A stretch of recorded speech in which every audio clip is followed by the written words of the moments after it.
Muy buenas tardes.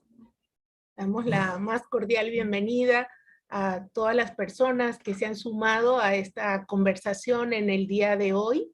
Mi nombre es Alina Torrero y tengo el privilegio de estar comentando hoy con varias mujeres y hombres a quienes les quiero manifestar de antemano mis respetos.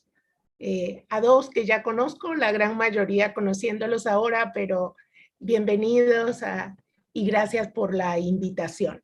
Hoy estamos aquí reunidas y reunidos para la presentación formal en Panamá, porque ya se ha dado en otros lugares, del libro Discriminaciones Afrodescendientes. Y quiero señalar que hoy, leyendo una frase del ganador del Premio Nobel de Literatura, Abdulrazak Gurnah, espero que lo pronuncie bien, me decidí robarle una frase que dice, que me parecía muy pertinente para este momento, porque a todas las personas que están con nosotros hoy, quiero decirles que lo que vamos a escuchar aquí y el libro que se expone en parte por tan solo una parte de los ponentes, me parece, a mi juicio, que es una forma de exorcizar los estereotipos sobre la población negra, afrodescendiente o afrocentroamericana. Y en ese sentido me parece un privilegio para mí y una gran alegría que se den trabajos de este tipo.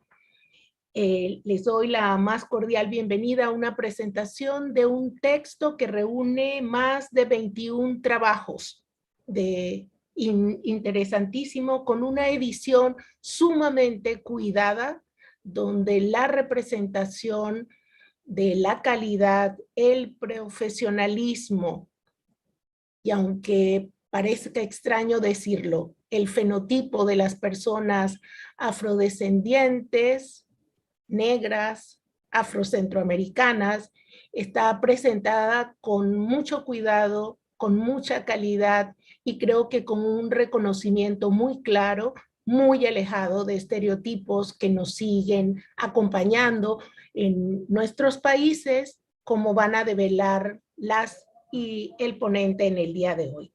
Sin más, quiero darle la palabra a Olmedo Beluche para dar la bienvenida a esta presentación. Bien, buenas tardes a todos y todas.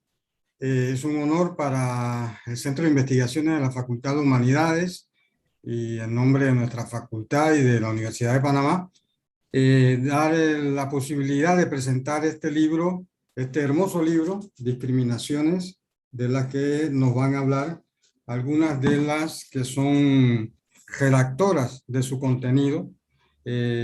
Como dijo Alina, un libro bien cuidado tanto por su contenido como por el material gráfico que lo ilustra y que hace una edición muy hermosa. Para la Facultad de Humanidades, para el Centro de Investigaciones, es un compromiso el contribuir a visibilizar las poblaciones que la sociedad oficial ha invisibilizado por años, por décadas, por siglos, a ayudar a combatir toda forma de discriminación y apoyar la difusión de todas las formas culturales de los habitantes del Istmo de Panamá. Lamentablemente nuestro país, pese a que tiene una alta proporción de población afrodescendiente, vive todavía los embates de la discriminación, el racismo y diversas formas de negación de estas poblaciones y su herencia y su aporte al Estado Nacional. Quiero también ratificar el compromiso que nos hizo hacer hace unos meses el profesor Gerardo Maloni, gran dirigente de la población afrodescendiente de nuestro país, para que el Centro de Investigaciones cree un observatorio de afrodescendientes panameños, de afropanameñidad, y en ese sentido le hemos pedido en su momento a la joven estudiante de nuestra facultad, Nash Beitia, para que encabece este esfuerzo, y quiero decir que a partir de esta presentación sea el compromiso de que esto se mantenga y sigamos apoyando con otras actividades, ojalá que con la participación de la doctora Lina Trojero también. Bueno, eso es todo por el momento. Gracias. Muchas gracias, Olmedo. Reitero que él es sociólogo y el director del Centro de Investigaciones de la Facultad de Humanidades de la Universidad de Panamá, quien están respaldando esta presentación y, como ven, con apertura para seguir divulgando temas de este tipo. También quiero dar los saludos de la señora Ingrid Hausinger, que por problemas de comunicación no ha podido estar con nosotros ahorita, pero ella es la coordinadora de programa de la Fundación Heinrich Böll, que ha sido el sustento para un trabajo de este tipo, así es que reciban todos sus formales saludos. También quiero agradecer de manera especial a Abdiel Rodríguez, que es nuestro especialista tecnológico que nos está acompañando en esta tarde y que nos ha apoyado desde la plataforma Pensamiento Crítico en YouTube y también en Facebook Live, en el sitio del CIFU, y desde el que seguramente estamos contando con la mirada de varias personas. Voy a leer en estos momentos unas biografías mínimas, fragmentos más bien de las biografías de las personas que van a estar con nosotros en esta tarde, y en ese mismo orden ellas van a ir presentando sus exposiciones, y también Carlos, el compañero que nos acompaña. En primer lugar, empezaría hablando de Ana Javier, que dicho sea de paso es responsable de la edición del libro. Tienen que ver el libro, está sensacional. Ana Javier nació en República Dominicana en 1987. Es artista visual con énfasis en dibujo. En el año 2013 obtuvo una beca para estudiar cine y televisión en San José, Costa Rica, y en el año 2014 fue invitada a exponer en el Museo de Arte Costarricense, MAC. Actualmente trabaja en San José, Costa Rica, como ilustradora y diseñadora gráfica independiente.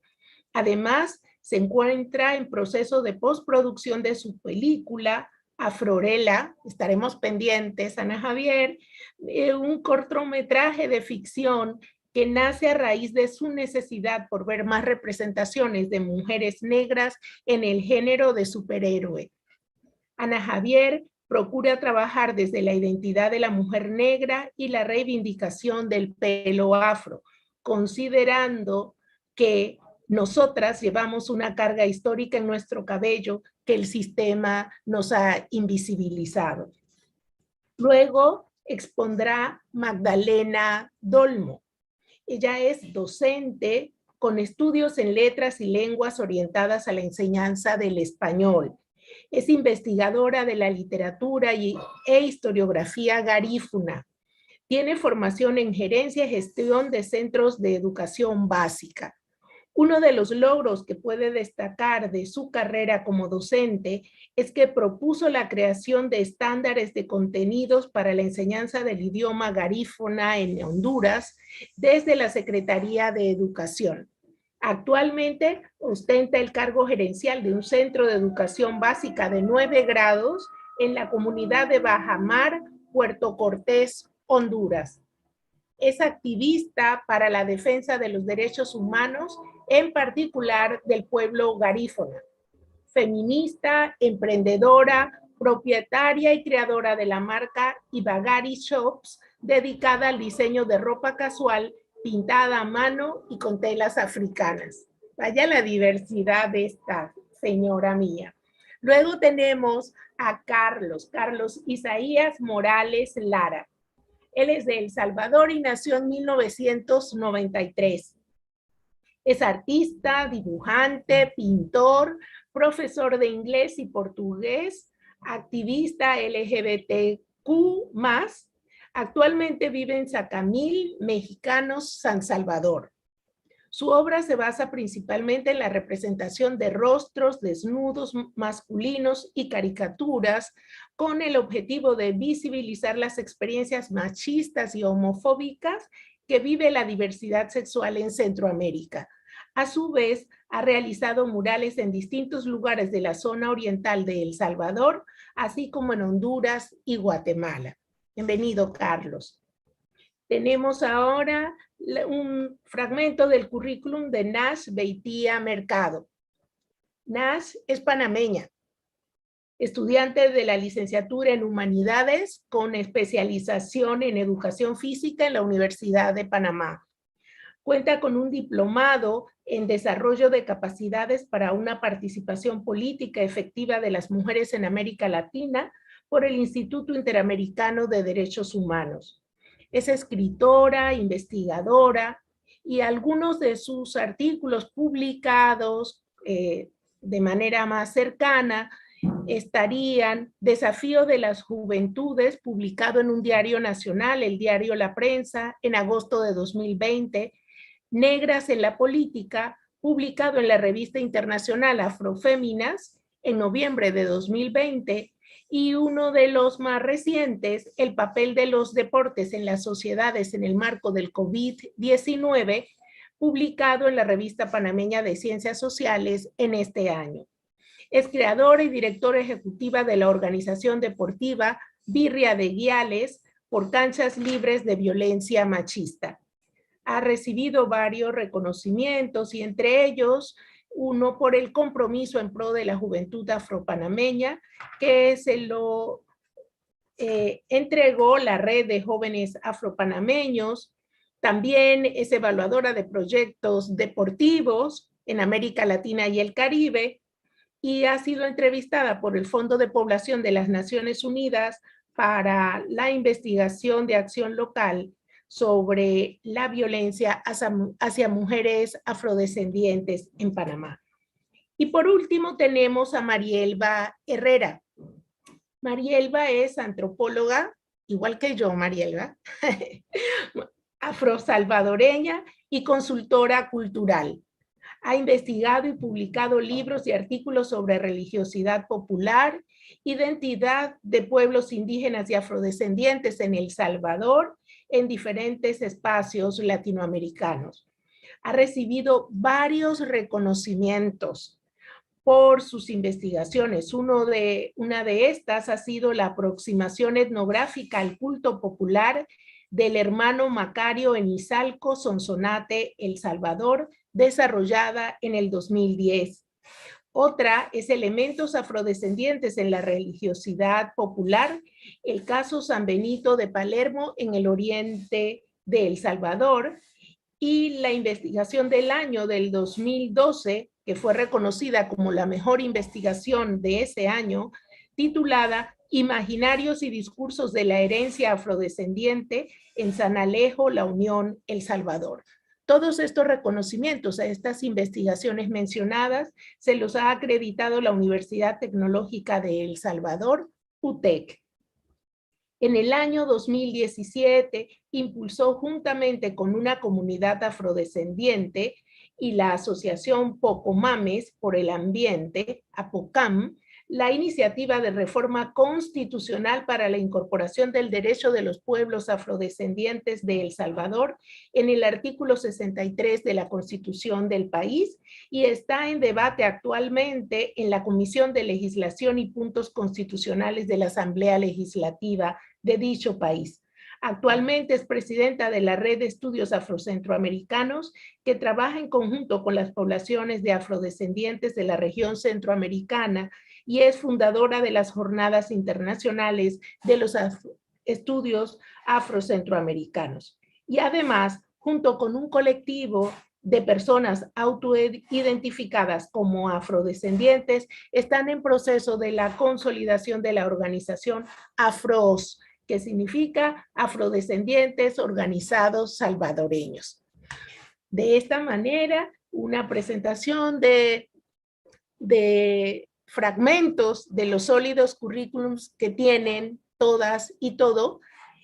Y quisiera nada más, antes de pasarles la voz a las y el ponente, señalar que cada una va a disponer de 10 minutos para su presentación, que estas van a girar en torno a lo que cada una de estas personas considera como más importante, que el público que nos ve y nos escucha se quede con respecto al trabajo que han realizado, y que luego de terminar esta hora en conjunto, oyéndolos y oyéndolas a ellas durante un periodo más o menos de una hora, se abrirá un espacio para conversar entre nosotros y con quienes nos ven y nos siguen. Así que sin más, bienvenidos y bienvenidas, y cedo la palabra a Ana Javier.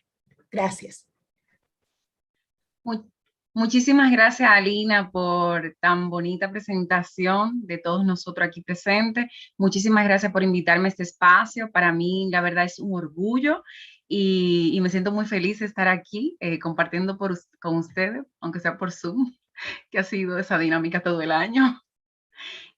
Bueno, como tenemos 10 minutos, brevemente voy a compartir mi pantalla para presentarles un poco a manera gráfica el trabajo que vine realizando con la revista de Afrodescendientes. Como Alina ya anteriormente dijo, yo soy diseñadora gráfica, pero también soy artista plástica, formada en la Escuela Nacional de Bellas Artes de Santo Domingo, República Dominicana. Durante mi formación, yo tuve un conflicto en cuanto a la academia, porque yo aprendí a pintar con el canon europeo. Aprendí, uno como artista, le incitan a aprender la anatomía partiendo del canon europeo, a pintar una nariz perfilada, a las proporciones armónicas, como yo diría. Pero llegó un momento en mí de conflicto interno donde yo decía, yo sé pintar a una persona blanca, pero ¿dónde quedo yo como persona afrodescendiente, como mujer negra? O sea, ¿cómo yo retrato el pelo afro? ¿Cómo retrato yo una boca grande, una nariz grande? Si proporcionalmente en el canon que a mí me enseñaron no cabía, no había ese lugar. Entonces fue ahí donde empieza mis dudas y mi conflicto de que, ¿y dónde quedo yo representada? O sea, ¿por qué todavía yo, viviendo en un país donde el 90% de la población es negra, pinto una persona blanca? Entonces, a partir de ahí, empiezan a suceder una serie de eventos en mi vida, sobre todo con el pelo, que es un tema que uno cree que es solamente a una como mujer que le toca, pero es un tema muy universal. O sea, esta cosa de hacerse el pelo para obtener ese pelo lacio, ese pelo fácil de manejar, fue otro de los eventos en mi vida que detonó cosas en mí y me hizo cuestionar mi identidad, de decir, ok, pero ¿por qué yo veo en mi entorno todas estas imágenes que son de personas blancas y no de persona negra? Entonces yo creo mucho y con el tiempo cada vez creo más en el poder de la representación. Y yo creo que nosotras como mujeres negras sí necesitamos esos espacios, donde nos podamos ver a nosotras mismas, porque nuestro mundo interno se crea a partir de lo que vemos alrededor de nosotras.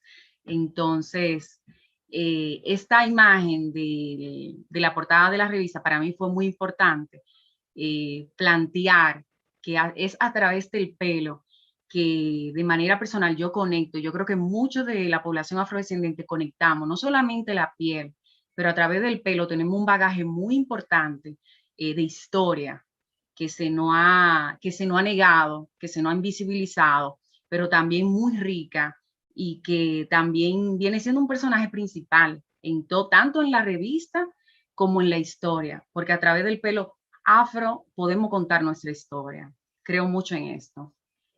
Y y es a través del pelo donde yo conecto como diseñadora todas estas personas que increíblemente aportaron a esta revista.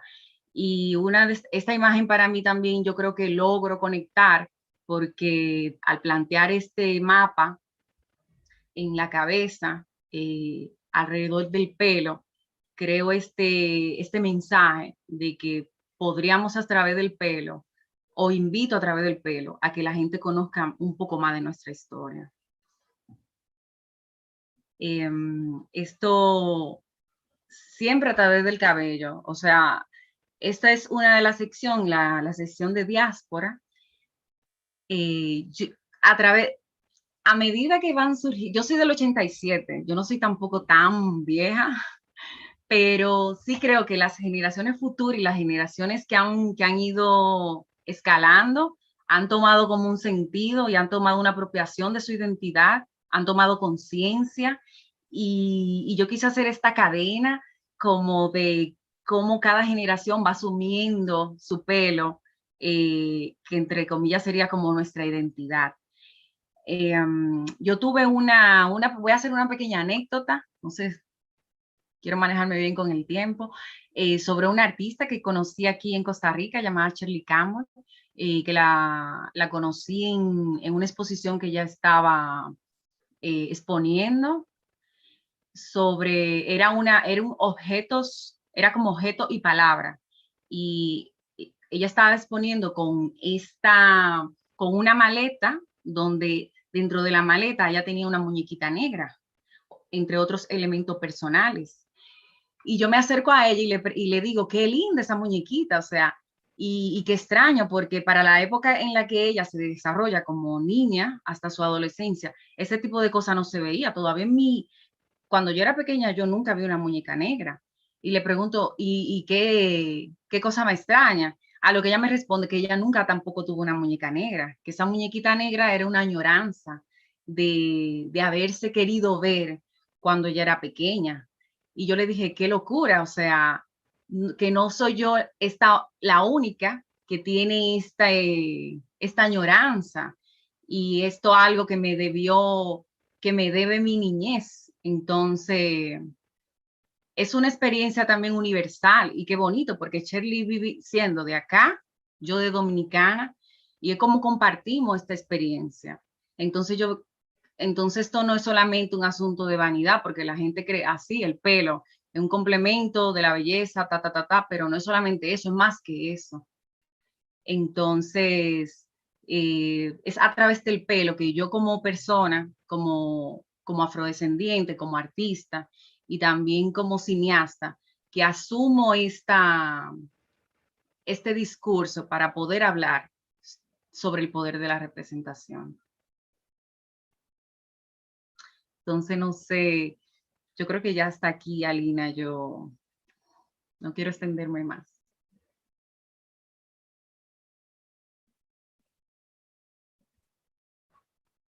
No, sigo manifestando lo importante de los diseños y dibujos que acompañan el libro y que vamos a encontrar también de muchas maneras, ¿no? Creo que Ana Javier ha hecho un excelente trabajo, por lo menos a mi juicio, me encantó, me encantó. Gracias.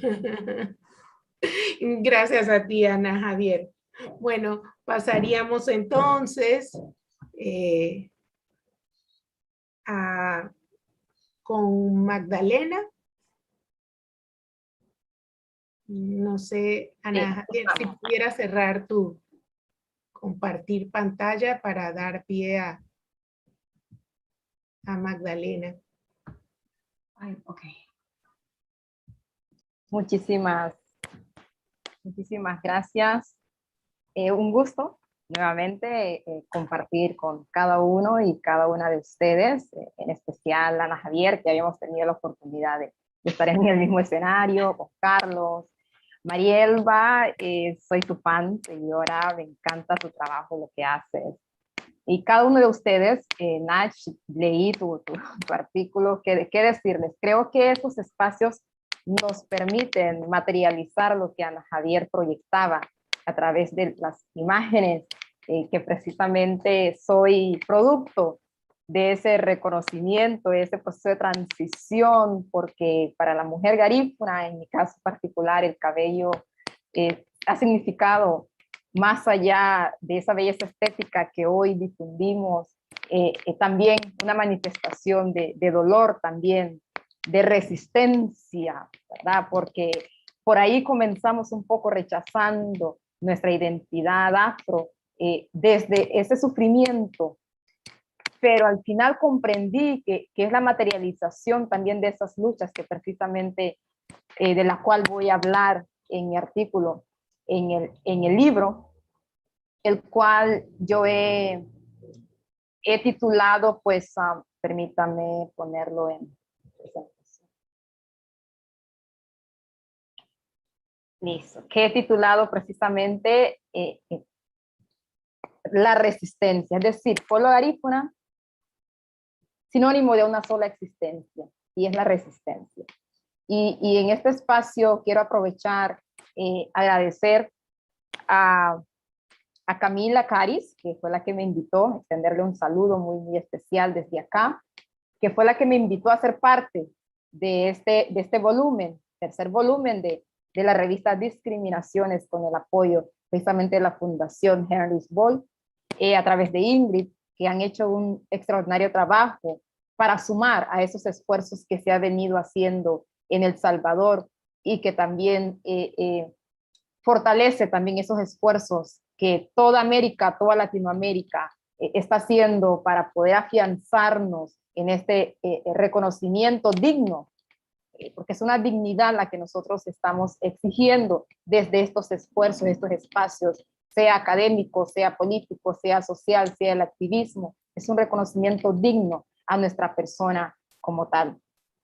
Y les voy a invitar a ustedes y a quienes están conectados con nosotros a través de las redes a hacer un pequeño tránsito por esa ruta que atravesó el pueblo garífuna en específico, el pueblo afrodescendiente garífuna en específico, para poder estar donde está, y cómo esas luchas se materializan, cómo esas luchas también toman auge a nivel del mundo para nuestra voz ser escuchada.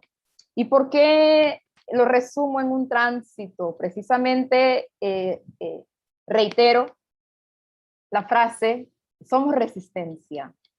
La manifestación identitaria nuestra está sentada en la base de la resistencia, esa lucha constante a diario. Y quiero comenzar precisamente hablando de esa resistencia que el pueblo garífuna ha mantenido desde siglos atrás. Y la imagen que presento acá es una imagen que muestra el origen de este pueblo a lo largo de su existencia. Aquí vemos una imagen que nos muestra ese hecho doloroso, ese hecho tan atroz como de la esclavitud, y que nuestra descendencia surge precisamente en este movimiento, en todo este business, le vamos a llamar nosotros, así lo denomino, es un business para que nuestra gente pudiese ser esclavizada.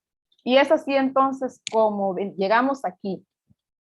Llegamos aquí, la historia, en la revista yo contextualizo un poco el origen histórico del pueblo garífuna a manera de síntesis.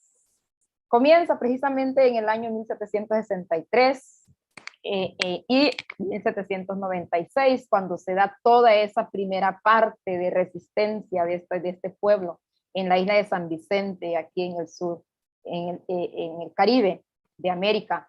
Aquí, este pueblo, una vez que se forma, ¿verdad?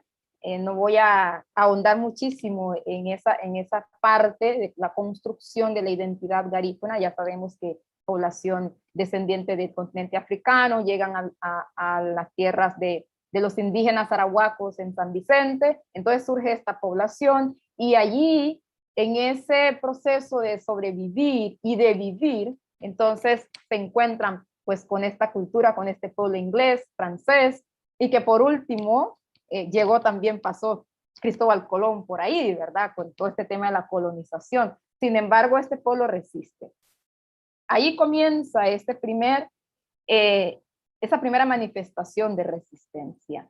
Luego llegamos a 1797 y aquí, como no se pudo, ya no hayamos qué hacer con esta población tan fuerte, que por cierto es un tema que estoy trabajando ahorita también desde la mitología del pueblo garífuna, bajo ese paraguas de que somos resistentes a todos y todo lo demás, como que si no tuviésemos esa condición de ser humanos y sentir dolor y ser vulnerables también a las situaciones que nos toca enfrentar en la vida.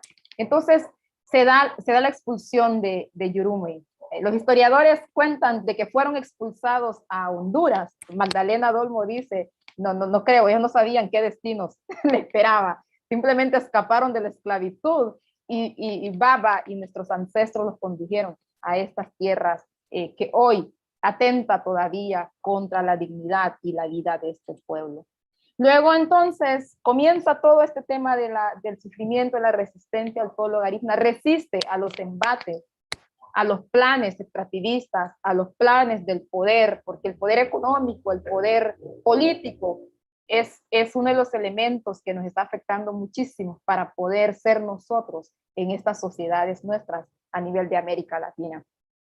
En los siglos, a finales del siglo XIX y llegamos al siglo XX, en Honduras se comienza a dar ese movimiento, ¿verdad? De la instalación de las compañías bananeras y comienzan precisamente en la costa donde estamos asentados los garífunas en Honduras, específicamente en el municipio de Tela, departamento de Atlántida, aquí en la costa norte de Honduras. Entonces, se da todo ese movimiento, los inversionistas, el Estado de Honduras, comienza a concesionar y a otorgar territorios a estas grandes empresas que vienen a instalarse con ese discurso de desarrollar las comunidades, desarrollar los pueblos, y a lo largo lo que sucede es una expropiación y un despojo territorial sistemático.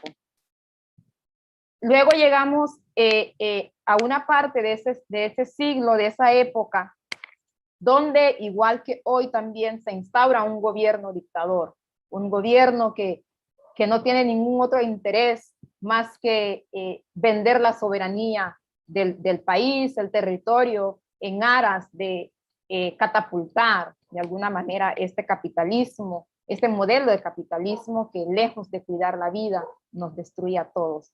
Y el pueblo garífuna entonces enfrenta la primera situación de asesinato a siniestras, le vamos a decir así. Se da una masacre, específicamente en el año de 1977, en una comunidad garífuna, San Juan Tela, y aquí más de una docena de hombres garífunas fueron muertos por las acciones políticas, por las acciones extractivistas del gobierno del dictador Tiburcio Carías Andino en ese momento.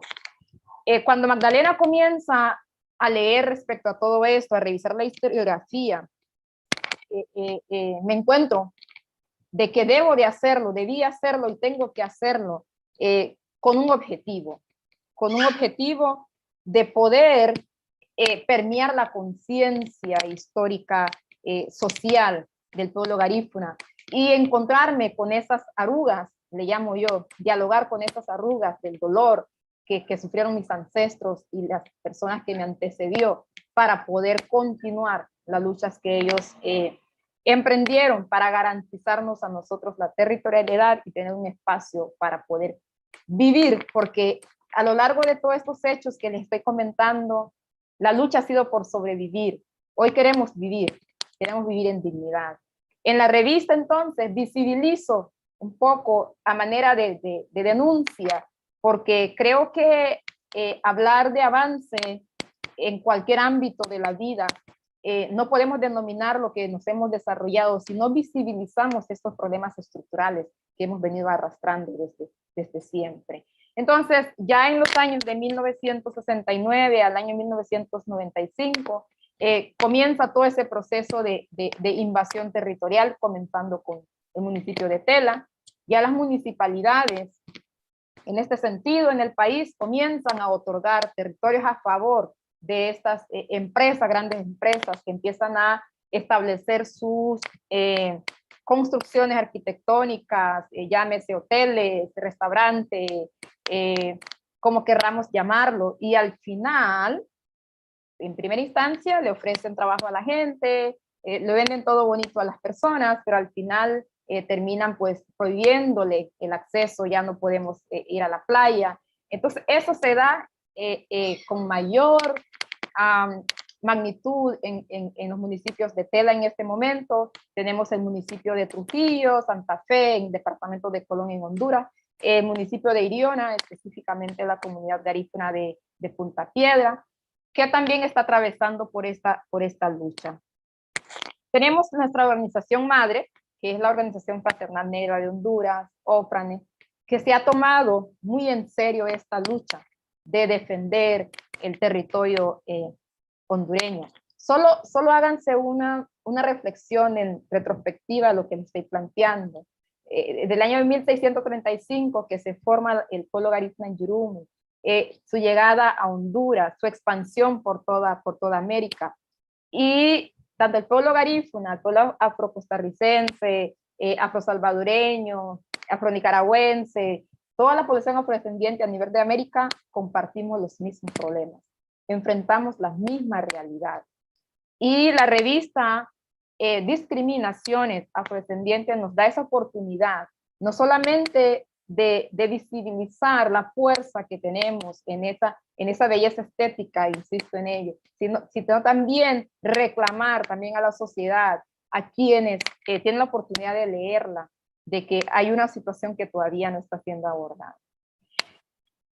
Sin embargo, después de aquel hecho, en el año de 1937, con la masacre de San Juan, los años 2015, ya estamos hablando ahorita del siglo XXI, solo imagínense, pareciera que estuviéramos rotando en un mismo espacio, un círculo, repitiendo la misma historia.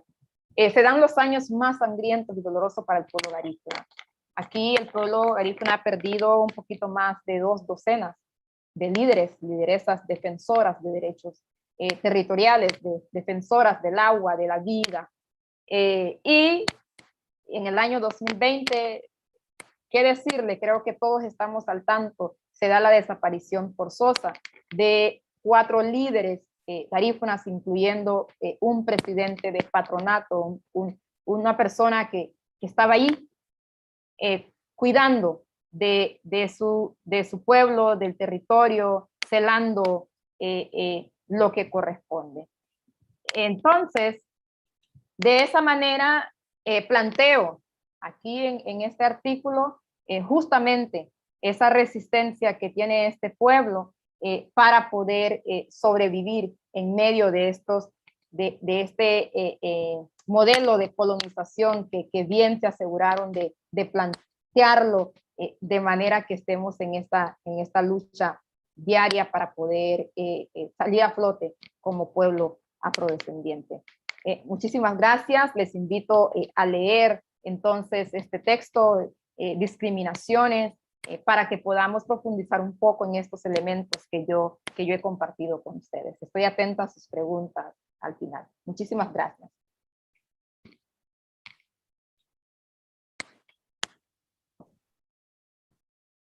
Gracias. Creo que como a mí, al público también le han de quedar montones de cosas para preguntar, saber, compartir. Gracias, Magdalena. Ahora le cedo la palabra a Carlos Lara, nuestro compañero.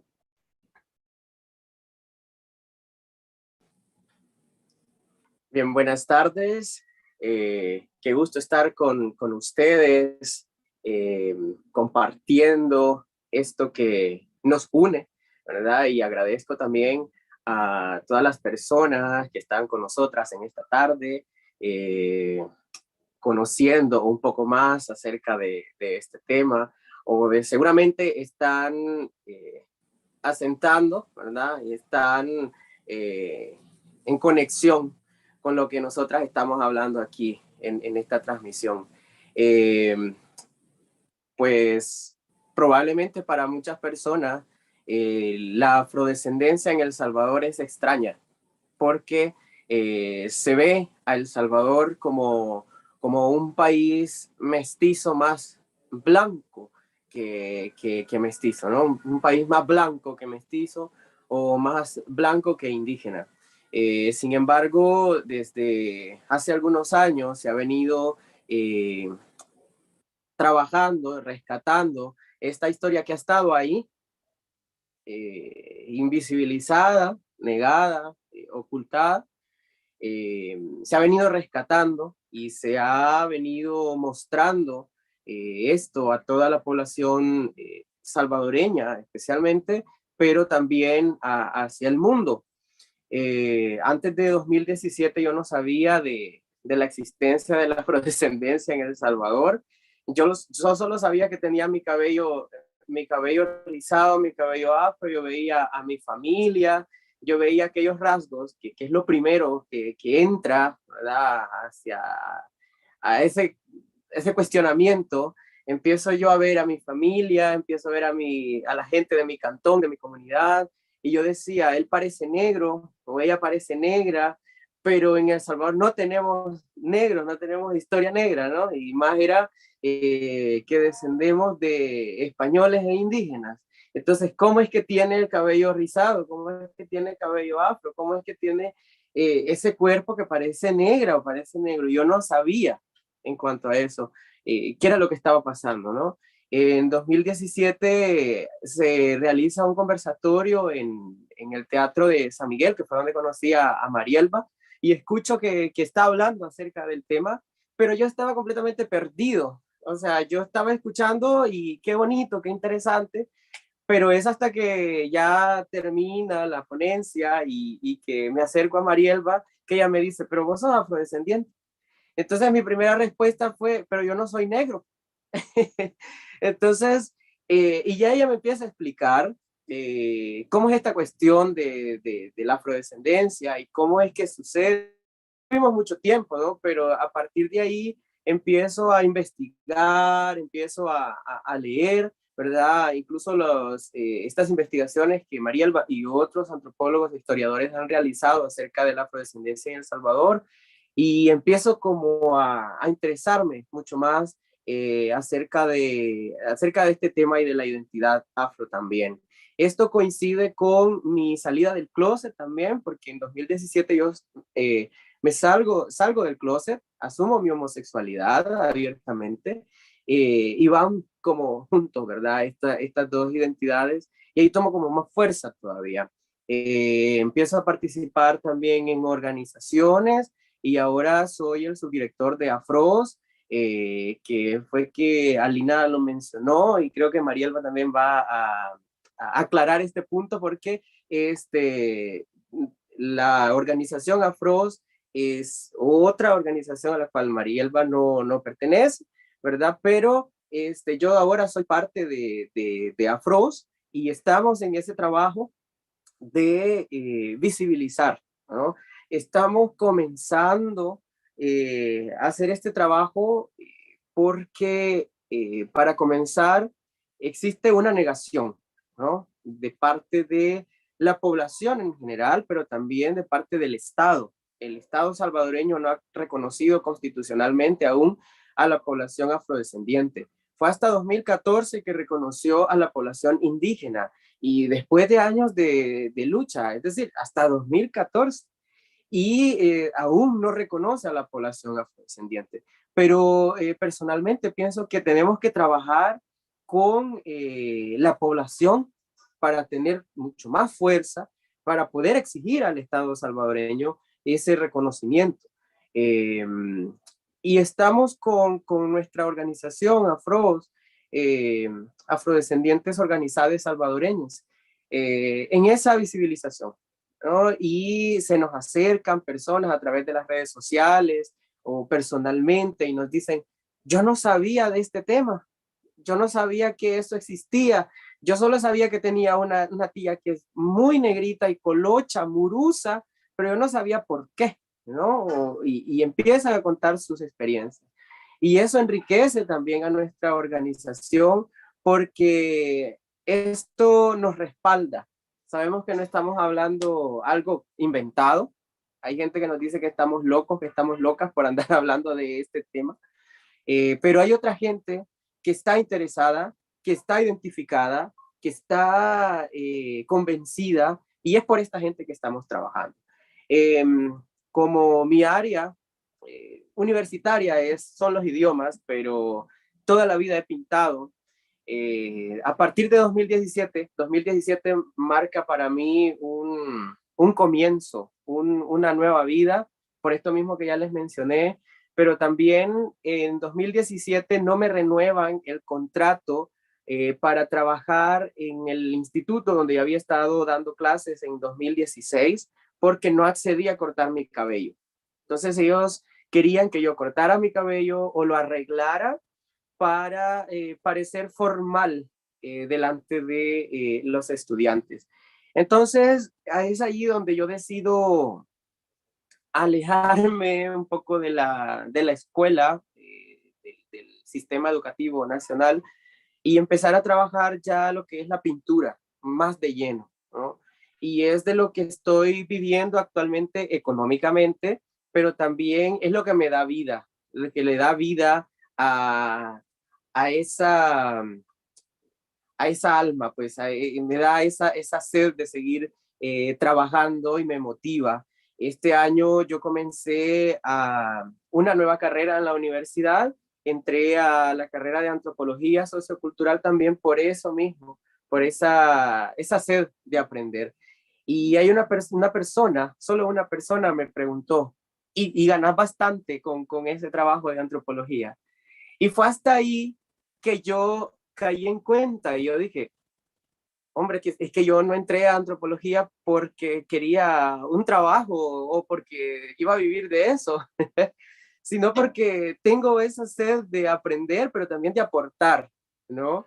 Y, y es bonito hacerlo de esa manera, ¿no? Porque no lo estamos haciendo obligadamente, sino porque hay un compromiso además. Entonces, pero en 2017 comienzo ya a aplicar también estos conocimientos, esta información que había adquirido en la pintura, en los cómics, en las ilustraciones, no solamente el tema afrodescendiente, sino también de la diversidad sexual y de género, como ya lo había mencionado en la lectura de mi biografía. Y es así pues como nos vamos dando a conocer también. Mi intención es también que la gente, los afrosalvadoreños y afrosalvadoreñas se sientan identificados. Yo dije una vez, yo no me veo en las pinturas de Fernando George, por ejemplo, que es un pintor salvadoreño.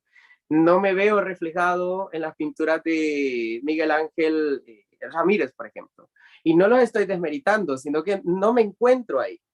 Entonces, quiero crear estas imágenes para que la gente se sienta parte de, se reconozca, se vea, porque yo no he tenido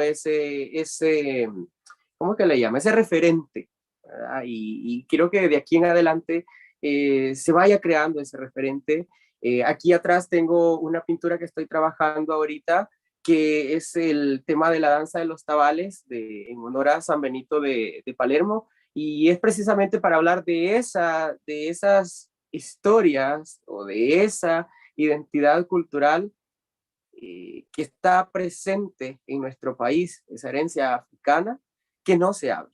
Y así empezar a rescatar y a mostrarle al mundo que también en El Salvador existimos los afrodescendientes y las afrodescendientes también. Y ahí en la organización, en Afros, vamos trabajando también otros temas en esto de la interseccionalidad, las juventudes, el tema de mujeres, feminismo y también la diversidad sexual y de género. Es un trabajo muy grande porque sabemos que cada quien tiene sus propias experiencias. Hay compañeros que probablemente no son parte de la población LGBTI y están en ese proceso de aprender si bien es cierto son afrodescendientes, pero no son parte de la población LGBTI. Entonces, están aprendiendo y hay otros compañeros, aliados y aliadas que no se autorreconocen como afrodescendientes, pero se han unido a nuestra organización para aportar desde ahí. Entonces, nuestra organización está haciendo ese conglomerado de identidades y que principalmente es el tema y la identidad afrodescendiente, pero vamos también viendo que no solamente nos atañe o nos preocupa el tema del racismo, sino otras discriminaciones también, ¿no? Yo participé en la revista Discriminaciones, en la edición número 1, ¿verdad? Que trató específicamente de población LGBTI en Centroamérica, y ahora también participé en esta tercera edición que es sobre afrodescendencias y estoy muy motivado, ¿verdad? Ya la gente ya va conectando, ¿verdad? Y va diciendo, Carlos, ¿cómo es eso de la afrodescendencia? Y es bien bonito porque ya la gente se va mostrando interesada. Algo que quiero mencionar es que hace unos días recibí la invitación de la Embajada de España a celebrar el Día Nacional de España, que es conocido como el Día de la Raza, el Día de la Hispanidad. Entonces yo ahora hice una respuesta para la Embajada de España diciéndoles que yo sinceramente no tengo nada que ir a celebrar ahí y que su respuesta, si es que va a haber alguna respuesta, es que la noticia de que ya no van a volver a celebrar esa fecha de aquí en adelante, ¿no? Y estuve pensando estos 2 días, desde que recibí la carta hasta ahora, estuve pensando, ¿lo hago o no lo hago? ¿No? Pero es ir perdiendo ese miedo también a esa figura de poder que nos han impuesto, ¿no? No responderle al embajador de España, porque es el embajador de España. Pues sí le puedo responder al embajador de España y decirle que como pueblo afrodescendiente no tenemos nada que estar celebrando el 12 de octubre, ¿no?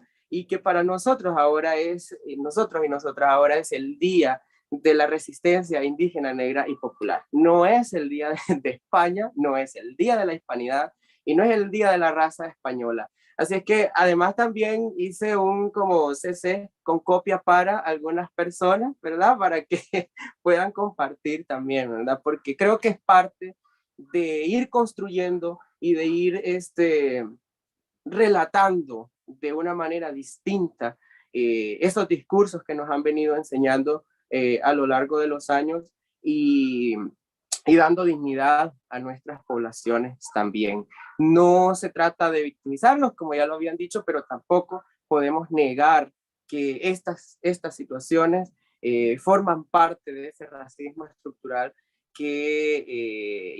internalizado también, ¿no?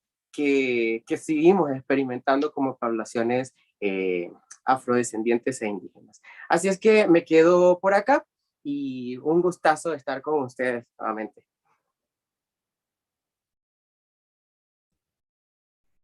Gracias, Carlos. Para nosotros también es muy alentador escuchar tu entusiasmo, tu alegría, tu valentía. Eso tiene repercusiones, tenlo clarito, Carlos, pero es la repercusión que creo que están y hemos estado tratando de poner sobre el tapete, ¿no? Hay muchas generaciones que pusieron la cara y la vida. Entonces yo creo que decirle no al embajador de España es parte de tu comienzo y enhorabuena, enhorabuena. Ahora damos paso a Nash de ITIA. Bienvenida, Nash. Hola, ¿qué tal? Buenas tardes a todas las personas que están acá conectadas. En principio, agradecer a la compañera Ingrid y a la Fundación Heinrich Böll por la impresión de este volumen 3 de discriminaciones afrodescendencias. También agradecer al Centro de Investigaciones de la Facultad de Humanidades y su director, Olmedo Belluche. Y de igual manera, agradecer al compañero Abdiel Rodríguez por la transmisión en la plataforma Pensamiento Crítico Panamá. Bueno, mi artículo llamado Mirada Panorámica, Afro y Disidente es más una radiografía general de diversas problemáticas en Panamá con respecto al tema negritud. Desde cómo la utilización del lenguaje de conceptos mal empleados pueden generar confusión y en el panorama más caótico pueden diluir paulatinamente a lo largo del tiempo una lucha histórica de resistencia ancestral y la reivindicación de las mismas. Esto podría ser a raíz de las definiciones no están del todo estudiadas, las definiciones no están del todo aprendidas, o no hay una conciencia social en sí ni para sí. Uno de estos conceptos es el de diáspora africana. En el artículo defino etimológicamente la palabra. Sin embargo, una vez se obtiene el significado concreto, es el pensar más allá de la definición y colocarlo en una situación o contexto político, social o económico. Además, y como hemos hablado acá ya los compañeros y las compañeras, la historia correcta desde una mirada de la población afrodescendiente es escasa en las aulas de clase, en los libros de historia, en las calles y de boca en boca. De manera que cuando contamos la historia en momentos puntuales, en este caso en el artículo, mi intención era abordar y visibilizar a través del libro a Centroamérica o quizás a toda Via Yala la explotación y discriminación, desigualdades que se es ejercida hacia la población afrodescendiente desde el momento en que el colonizador pensó siquiera en arrancar de sus pueblos a las personas negras y volearlas a otros territorios ya como personas esclavizadas y todo el proceso de la colonización. Sabiendo pues que muchos países pasaron por procesos similares y cada situación fue propia de su momento, hay que incluso para poder entender la historia propia, hacer una revisión histórica de toda Latinoamérica. Agregué en el texto el intentar entender muy por encima el razonamiento o la cosmovisión del colonizador, y esta es dirigida por su ego conquistador, es decir, el yo conquisto, por lo tanto únicamente yo pienso, yo iluminado por Dios tengo derecho a ejercer subordinación y relaciones desiguales, ya que todo lo que no se parece a mí, hombre blanco, no es humano. Y en efecto, esta creencia llevó adelante la colonialidad y la creación del sistema de castas como herramientas de poder y subordinación hacia toda persona que no parece o que no se parece a lo hegemónico. Es decir, denominado como lo otro, o lo que nos han colocado en las periferias y por lo tanto nos han excluido. Este andamiaje de dominación se perpetuó hasta el sol de hoy, y también quiero agregar o mencionar que este sistema de encubrimiento ya venía ejerciendo vejaciones históricamente previa a la ruta transatlántica. Reflexiono en el escrito sobre la situación de las mujeres negras durante la época colonial hasta el ocaso del régimen colonial. Además, los avances y retrocesos con respecto a estas circunstancias. Ha sido una lucha constante de parte de diversas organizaciones de sociedad civil por exigir desde el derecho a circular libremente por las calles, de acá de Panamá, por ejemplo, hasta el derecho de disminuir la brecha de desigualdad social. En mi escrito me posiciono desde la óptica de mujer joven, negra, con una orientación sexual contrahegemónica, y abordo una de las problemáticas que atravesamos las mujeres negras, y esta es la educación por ingreso laboral con estadísticas del Banco Interamericano de Desarrollo, dejando en evidencia la poca oportunidad salarial que tenemos las mujeres negras, en el cual los hombres que no son afrodescendientes tienen más ganancias que los varones afrodescendientes, y que aún siendo varones negros tienen más ingresos que las mujeres no afrodescendientes, predominando el privilegio pues falocéntrico, y por debajo de toda esta ecuación estamos las mujeres negras, tal como lo refleja un estudio en el 2019. Se hicieron unas observaciones por parte del INAMU, el PNUD y la antropóloga Alina Torreno, que tenemos acá de moderadora, pues demostró que las mujeres negras tenemos un nivel de educación igual o mayor al resto de la población. Sin embargo, tenemos mayor desempleo y menores salarios. Además, hago en este artículo un recorrido por las diversas identidades u orientaciones sexuales que existen ahora.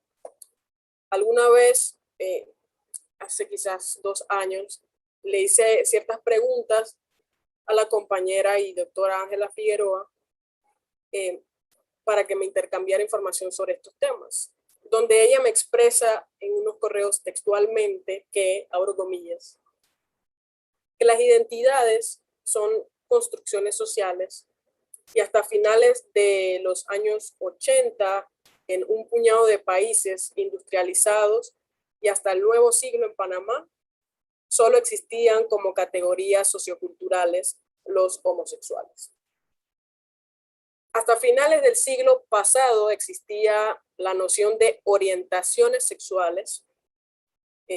Se les llamara así o no, se les aceptará o demonizará, fueras heterosexual, homosexual, lesbiana o bisexual. Y era esa la categoría sociológica que se comenzaría a problematizar, es decir, o a politizar, esta de orientaciones sexuales. Ella menciona que siempre ha habido sexo entre hombres, entre mujeres, entre hombres y mujeres, y siempre ha habido atracción física, afectiva, sexual entre hombres, entre mujeres y entre hombres y mujeres. Pero no es hasta el siglo XIX que pasan de ser prácticas a construirse como orientaciones e identidades sexuales. Cierro comillas.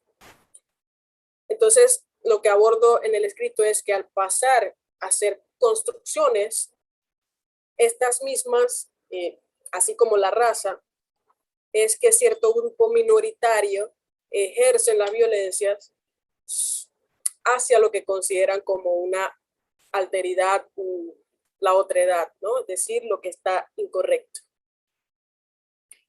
Entonces menciono en mi texto la situación de las mujeres negras como una identidad de género y orientación sexual disidente, y parte de los procesos históricos para la despenalización de la homosexualidad en Panamá.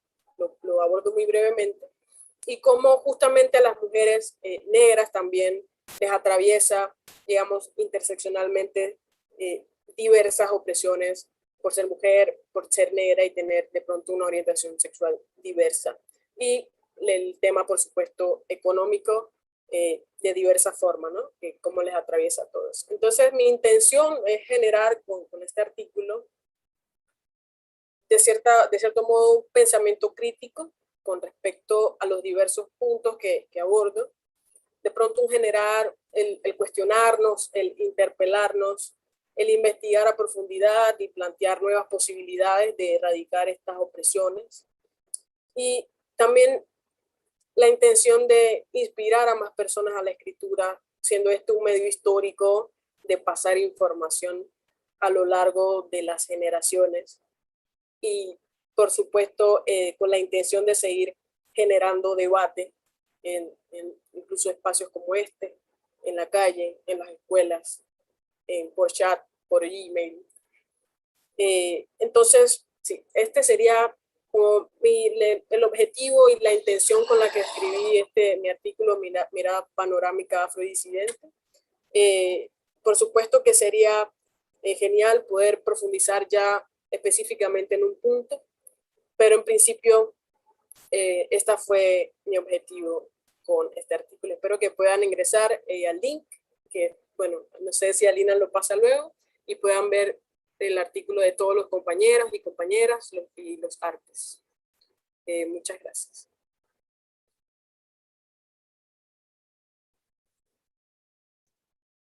Bueno, gracias, Nash. Creo que con tu exposición te sumas a todo ese planteamiento tan actual y tan negado, ahora también tan actual, de cómo considerar la otredad, la alteridad, tantos conceptos que hay ahora, tantas posiciones frente a eso, y a partir de mi experiencia, en especial como antropóloga, creo que la mayor riqueza está precisamente en escuchar ese montón, como diríamos en Panamá, ese montón de discursos, apreciaciones, sentimientos, formas de vida y de acercarse a la realidad que creo que son los cuestionamientos esenciales al pensamiento llamado pensamiento científico. Entonces, eso seguramente seguirá aportando bastante, Nash. Ahora vamos a dar la palabra a Marielba Herrera. Bienvenida, Marielba. Muchas gracias, estimada Lina. Muchas gracias a todos y a todas las que están en sintonía de esta transmisión. Nos toca hablar ahora sobre el posicionamiento que tenemos los y las afrodescendientes en relación a la producción académica y producción activista que hemos venido desarrollando desde hace un buen tiempo. Y también, obviamente, la producción artística, ¿verdad? No la voy a dejar afuera.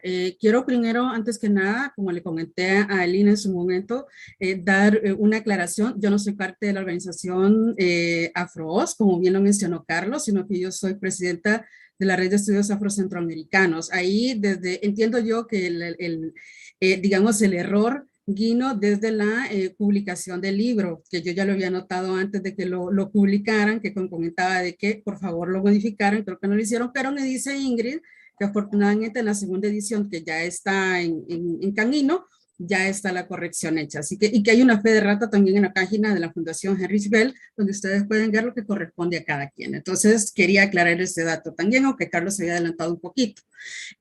Como yo lo comentaba, yo soy parte de la Red de Estudios Afrocentroamericanos y nuestro aporte va enfocado en esta publicación en hablar un poco de esos remanentes de aquella africanía ancestral que queda todavía en El Salvador. Recordemos que cuando hablamos de población afrodescendiente, en aquel gran imaginario en América, vamos a decirlo, si no me equivoco, todo el mundo vuelve su mirada hacia el Atlántico, no hacia el Pacífico. Entonces, en el Pacífico salvadoreño, que es lo que nos abarca todo el territorio, tenemos diferentes expresiones de esa africanía ancestral que obviamente con el tiempo fue transformándose y modificándose y adaptándose a partir del entorno en que diferentes grupos de personas africanas esclavizadas fueron arribando. Y en este sentido, los estudios que estoy desarrollando desde hace un buen tiempo me están arrojando luces sobre identitariamente y culturalmente qué fue lo que dejaron en este territorio. Y bueno, desde esos análisis que en este caso la publicación va en coautoría con el maestro Juan Pablo Peña Vicenteño del proyecto Afroamérica de la UNAM, con quien también es parte de la red de estudios, hemos logrado ver cómo a partir de una tradición que si no mencionaba hace un ratito, la danza de los tabales en el oriente de El Salvador es fundamental para poder encontrar esa huella africana, todavía podemos hacerle un estudio mucho más profundo e ir mucho más allá de lo que la forma nos presenta. Y en este trasfondo del discurso de la tradición podemos identificar, por ejemplo, cómo, y ese es un rescate que quiero hacer también, y es un planteamiento que nosotros estamos haciendo, cómo el rol de las mujeres ha sido fundamental para la transmisión del conocimiento, de la cosmovisión y la cosmogonía, todavía en esta época en El Salvador. Y específicamente quiero decir que hay un elemento africano que es el griot, aquel que narra y cuenta la historia, que estaba asumido por hombres. Creo que en el caso de El Salvador, me encanta la idea de decirlo, es que son mujeres las que lo están llevando a cabo, ya no son hombres. Entonces empezamos a ver cómo se replantean estos roles y cómo las mujeres van a tomar este liderazgo en relación a transmitir la danza de los tabales. Ahora bien, ¿en qué consiste la danza de los tabales? Pues es una danza que está asociada a un santo negro, que es una especialidad de investigación, que es San Benito de Palermo.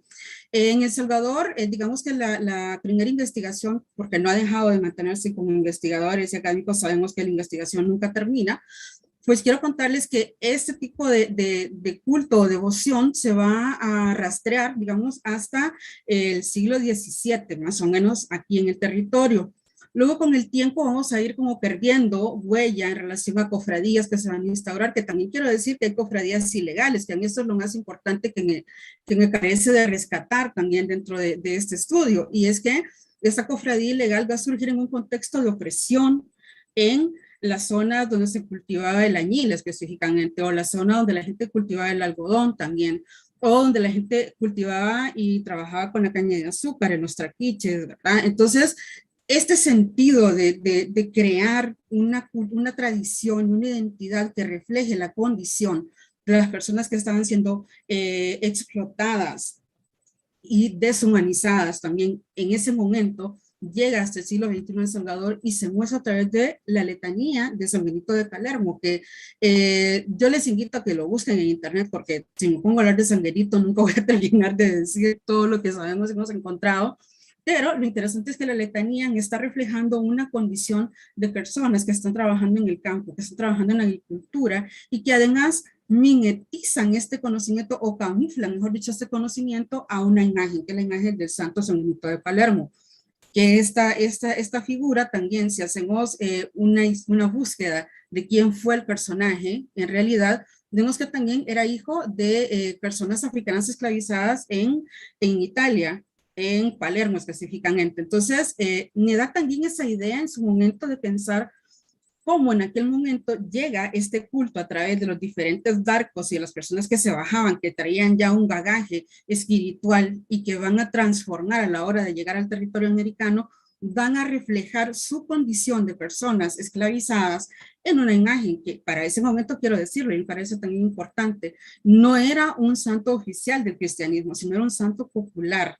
Se vino a canonizar 200 años después. Entonces me parece importantísimo decir también que esta idea de generar un culto y una devoción desde lo subalterno va a seguir latente en relación a presentar también valores importantes dentro de aquella gran cosmovisión africana que tiene elementos acá. Por ejemplo, el sentido de comunidad, el sentido de pertenencia, el sentido de si yo estoy bien, todos los demás vamos a estar bien, porque San Benito también nos permite ver ese otro rol, ese otro rostro que va a tener el santo. Recordemos que en muchos casos las imágenes se van a humanizar, entre comillas, para poder mimetizarse con el resto de la comunidad y tener la misma condición de pobreza, de explotación, etcétera. En este caso, vuelvo al punto de la letanía, nos va a reflejar precisamente ese momento en el que la gente está trabajando en el campo agrícola y que también en ese espacio de libertades, vamos a decirlo, no, porque también esto va a ser un canto a la libertad desde mi perspectiva y al análisis, vamos a ver cómo la gente está danzando, está cantando para otra vez vincularse con los ancestros, porque dentro de los diferentes años que he seguido yendo a Ereguayquit, que es donde se realiza de manera más fuerte y visible la tradición, la gente empieza a decir de que se vincula a el Eguá reconociendo también como aquel señor que abre los caminos dentro del panteón Yoruba. Esto me genera una lectura muy importante porque entonces estamos evidenciando directamente una africanía ancestral acá, o por lo menos elementos de aquella africanía ancestral en El Salvador. Del momento en el que no teníamos nada, es decir, que ya no hay afrodescendientes en El Salvador desde 1933, que es la ley de migración que prohíbe la entrada de personas africanas y negras al territorio, a evidenciar en la actualidad que hay un culto, que hay una devoción, que hay una continuidad en el tiempo y que además esta tradición, esta danza y estos rezos nos vinculan directamente aquel pasado de abusos en el que la gente africana esclavizada y sus siguientes generaciones de descendientes estuvieron laborando, me parece importante de recalcar en El Salvador.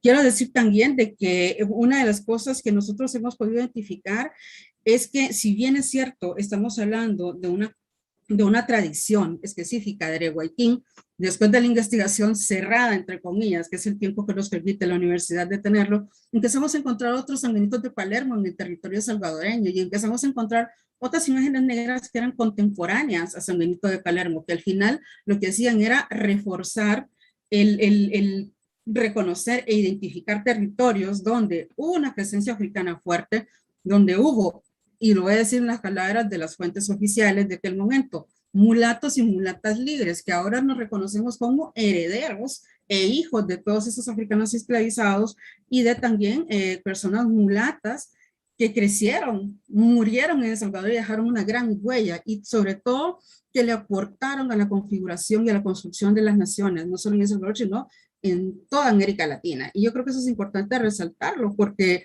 generalmente queremos o pretendemos ver cosas que sean, lo digo para el caso de El Salvador, y Carlos ya lo mencionó hace un momentito, cosas que sean fenotípicamente reconocidas o aceptadas. Y en este caso, si ustedes van a Areguayquín y a otros lugares, van a encontrar comunidad que es devota al santo y a otras imágenes negras con las que comparten el territorio geográfico sagrado, si lo quiero decir así, que fenotípicamente tal vez no sean afrodescendientes, pero que al empezar a hablar con ellos empiezan a reconocer un pasado afro dentro de su familia. Y creo que esta es una manera importante de empezar a visibilizar dentro de estos espacios o de reconectar directamente a las comunidades afro con aquel pasado que se perdió en el tiempo por, obviamente, toda esa idea de una república mestiza, una idea de erradicar todo aquello afro, todo aquello indígena, porque todos al final cabíamos en un solo cesto y éramos mestizos. Pues no, eso no es cierto. Afortunadamente, creo que a lo largo de 10 años en los que El Salvador ha tenido este renacimiento de población afrodescendiente, ha quedado evidenciado. De hecho, quiero decirlo, y Carlos no me va a dejar mentir, que para El Salvador el tema inicia con las investigaciones académicas. Es ahí donde todo el mundo dice, ah, pues sí, es cierto que habían afrodescendientes. Pero no bastaba con decir habían, es que seguimos existiendo y seguimos resistiendo. Y creo que una de las cosas importantes que hay que recalcar cuando hablamos de la población afro de El Salvador es que, si bien es cierto, nos acompañan y nos cobijan historias de doloridad, de racismo y discriminación, también hay elementos y valores que hay que resaltar de esas poblaciones, por ejemplo, la resiliencia, que la resiliencia también la vemos ahora en temporada del COVID, cómo las poblaciones negras están saliendo adelante en el día a día a partir de condiciones tremendas de exclusión, discriminación y de pobreza. Yo creo que al final la imagen de San Benito en el territorio nos permite hacer esta lectura histórica de aquellas desigualdades que vivieron y seguimos viviendo las poblaciones afro en El Salvador. Y a lo mejor no solo en El Salvador, sino en muchos lugares donde podemos tener estas lecturas y acercarnos a estas realidades del pasado y del presente. Les invito a cada uno de ustedes, si no tienen la revista física o digital, que por favor la descarguen, la vean. Hay trabajos maravillosos de cada uno de los y las compañeras. Y sobre todo, como yo le dije a Ingrid en su momento, yo creo que el valor más grande de la revista es que está escrita desde la voz de los y las afrodescendientes. Aquí nadie nos ha venido a hablar sobre quiénes somos, sino que somos nosotros los que estamos hablando de quiénes somos, hacia dónde vamos y qué queremos lograr a partir de este tipo de visibilizaciones. Ya no voy a hablar más porque mi idea en un inicio era explicarles todo lo del culto, pero creo que no, mejor los dejo ahí con la curiosidad para que lo descarguen. Quiero agradecer de nuevo el espacio, agradecer a Ingrid, a Camila por haberme invitado a ser parte de este bonito equipo de trabajo, de verdad, reconocer la labor de cada quien. Creo que cada uno de los trabajos que se realizan desde los diferentes espacios y trincheras le suma a esta lucha antirracista que día a día seguimos viviendo. Así que de nuevo, mil gracias y por favor, descarguen la revista. Muchísimas gracias. Creo que todo lo que cada uno de ustedes ha podido compartir nos abre 20,000 preguntas, deseos de saber, de participar, de encontrarnos alguna vez personalmente y un largo café platicado, o cualquier jugo o cualquier otra bebida, saludcita, para seguir compartiendo esto. No sé si Abdiel tiene alguna información de preguntas, comentarios de la gente que nos ha estado viendo a través de Facebook y YouTube. No, lo que voy a hacer es que voy a copiar los saludos, porque hay muchos saludos y así lo van leyendo. Pues allí hay uno de Ingrid Ah, muy bien. en el chat. Vean el chat.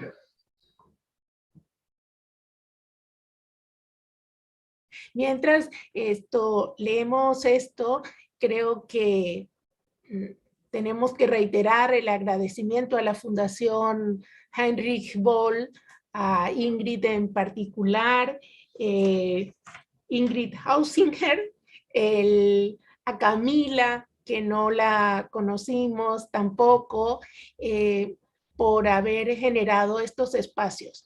Creo que una de las cosas interesantes y a las que deben estar convocadas todas las fundaciones y centros de investigación en nuestros países es a divulgar con el respeto y la cientificidad de los trabajos que se presentan. Y creo que todos los que han expuesto saben que esto no es así, que esto no es, lamentablemente, no en todos los centros de investigación y en todos los ámbitos en los que se publican, este sea un tema que les interese abordar, o por lo menos abordarlo de la manera que lo han presentado ustedes hoy. Si es la manera idealizada, romántica e irrespetuosa, tendrán espacio, pero de una manera diferente, los espacios suelen ser o abiertamente negados o simplemente no les devuelven las llamadas. Entonces creo que hay un reconocimiento muy importante a Ingrid, la fundación, por haber dado este espacio, y una vez más también el agradecimiento al Centro de Investigaciones de la Facultad de Humanidades por estar generando también espacios y posibilidades de este tipo para la población en Panamá y una población cada vez más global a través de los espacios de Internet. Creo que de las lecturas que ha puesto Abdiel, aparece una de Alberto Barrow, muy orgulloso del relevo generacional en el movimiento social afropanameño. Pablo Vicenteño, saludos desde la Ciudad de México. Un gusto compartir con la compañera antropóloga Mariel Herrera, generando otra forma de hacer academia. Guillermina Itzel de Gracia, excelente presentación, bravo por estos espacios. Tania Cuadra, excelente publicaciones, felicidades a los expositores. Hermelinda Rodríguez, buenas tardes, saludos a toda la audiencia y felicidades a todas las personas afrodescendientes exponentes. Maribel Mercado, estoy orgullosa de mi hermana Nash. Felicidades a todos por el libro. Tania Cuadra, me siento feliz con tener mi cabello afro natural. Creo que para ustedes, como para la fundación, como para el CIFU, para mí como presentadora de esto, nos debe dar mucha satisfacción. Cada persona que se suma desde la reflexión, la crítica, el saludo, el cuestionamiento, todo ello es parte de lo que posibilita colocar el tema de la manera que hay que colocarlo. Cuando pensaba en esta invitación a moderar el espacio, igual me robaba el comentario de otro escritor mexicano, Paco Ignacio Taibo II, que el director actual del Fondo de Cultura Económica, que habla mucho y lo convocan mucho para moderar. Y él decía, es que ya basta de moderar. Yo lo que quiero es crear discusión. Yo lo que quiero es poner en escena la discusión de tantas cosas sublimadas, obnubiladas, invisibilizadas. Y yo pensaba en eso y decía, no, yo lo que quiero es evidenciar, lo que quiero es provocar, lo que quiero es hacer una disrupción de una línea de pensamiento y de planteamiento de la población negra en nuestros países desde otra mirada que ya es tiempo de darla. Entonces, creo que cada una de ustedes, junto con Carlos, está en ese camino. Y como decía Marielba, yo creo que vamos sumando y no sé, que esperaría yo que de aquí a unos 10 años más, 20, que ojalá los pueda ver, las cosas sean muy diferentes a como me tocaron a mí, por ejemplo, en mi adolescencia, muy diferente a lo que está viviendo Nasha ahora o Carlos. O sea, una realidad muy diferente y donde el precio ha sido y sigue siendo bien alto, valioso por demás, pero muy alto. También está las palabras de Ingrid Hausinger, que nos dice, gracias a Carlos, Ana Javier, Magdalena, Marielba y Nash, por sus esfuerzos que permitieron construir de manera colectiva esta maravillosa publicación. Gracias al CIFU por ayudarnos a difundir y que este libro llegue a más personas. Aprovecho para pedir disculpas por el error que cometimos como equipo y editor en la biografía de Marielba, disculpa, en la segunda versión impresa ya se corrigió. El Marvin Rafael Viera dice, saludos Marielba, no dejas de sorprendernos, felicidades, gran trabajo, así como los que participaron. No sé si también queremos decirles que en Facebook y en la página de YouTube se ha colocado el link de la publicación para todas las personas que estén interesados en la misma, puedan bajarla gratuitamente y puedan acceder a este gran trabajo que de verdad alienta todos los sentidos. Entonces, eso es algo muy bueno para todas las personas que están allí. Y para concluir, me gustaría ceder luego de mi agradecimiento a todos y por este momento, ceder la palabra a Olmedo Beluche como director del Centro de Investigaciones de la Facultad de Humanidades para que él pueda concluir esta sesión. Bueno, estoy en verdad muy bien impactado por las palabras de todos y todas. Ha sido, para mí, he aprendido mucho en la tarde de hoy. Hay cosas que se han dicho que no sabía, muy interesantes. Y bueno, reiterar el compromiso del Centro de Investigación en la Facultad de Humanidades de seguir colaborando a partir de ahora, permanentemente, en la lucha por dar a conocer la voz de la población afrodescendiente de Panamá y por extensión de América Latina y de Centroamérica. Y que cuenten con nosotros cualquier otra iniciativa que haya a través de la compañera Nash, con mucho gusto vamos a apoyar.